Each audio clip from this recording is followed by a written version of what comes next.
بسم اللہ الرحمن الرحیم۔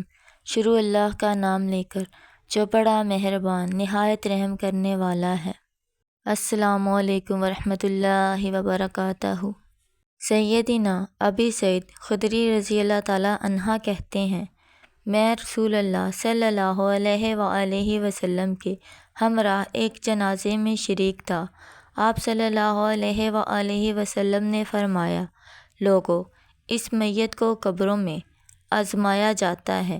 جب انسان کو دفن کیا جاتا ہے اور اس کے ساتھی اس سے جدا ہوتے ہیں تو اس کے پاس ایک فرشتہ آتا ہے اور اس کے ہاتھ میں ایک گز ہوتا ہے۔ وہ اس میت کو بٹھا کر پوچھتا ہے، تم اس آدمی یعنی محمد صلی اللہ علیہ وآلہ وسلم کے بارے میں کیا کہتے ہو؟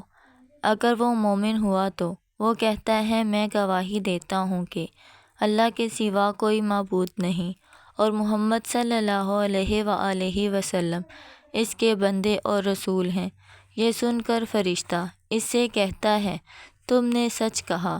پھر اس میت کے لیے جہنم کی طرف سے ایک دروازہ کھول دیا جاتا ہے اور فرشتہ اسے کہتا ہے، اگر تم نے اپنے رب کے ساتھ کفر کیا ہوتا تو تمہارا یہ ٹھکانہ ہوتا، مگر اب تم مومن ہو اس لیے تمہارا ٹھکانہ یہ ہے۔ اتنے میں اس کے لیے جنت کی طرف سے دروازہ کھول دیا جاتا ہے، اور جب وہ میت ادھر کو اٹھنے کا ارادہ کرتا ہے تو فرشتہ اس سے کہتا ہے، ادھر ہی سکون اختیار کرو۔ پھر اس کے لیے اس کی قبر کو وسیع کر دیا جاتا ہے، اور اگر میت کا کافر یا منافق ہو تو فرشتہ اس سے پوچھتا ہے کہ تو اس ہستی محمد صلی اللہ علیہ وآلہ وسلم کے بارے میں کیا کہتا ہے؟ وہ کہتا ہے، میں تو کچھ نہیں جانتا، البتہ لوگوں کو کچھ کہتے ہوئے سنا تھا۔ فرشتہ کہتا ہے، تو نے نہ سمجھا، نہ پڑھا اور نہ ہی ہدایت پائی۔ اس کے بعد اس لیے جنت کی طرف سے دروازہ کھول دیا جاتا ہے، اور وہ فرشتہ اس سے کہتا ہے، اگر تو نے اپنے رب پر ایمان لاتا تو تیرا ٹھکانہ یہ ہوتا، مگر تو نے چونکہ اپنے رب کے ساتھ کفر کیا ہے، اس لیے اللہ تعالیٰ نے تیرے لیے اس کے متبادل ایک اور ٹھکانہ تیار کیا ہے۔ اتنے میں اس کے لیے جہنم کی طرف سے دروازہ کھول دیا جاتا ہے۔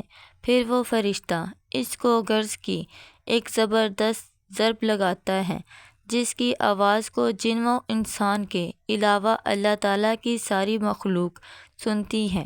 یہ حدیث سن کر کچھ رسول اللہ صلی اللہ علیہ وآلہ وسلم نے فرمایا، تم میں سے ہر ایک کی دعا قبول کی جاتی ہے جب تک وہ جلد بازی سے کام نہیں لیتا اور یہ کہنے نہیں لگتا کہ میں نے تو دعا مانگی لیکن میری دعا قبول ہی نہیں ہوتی۔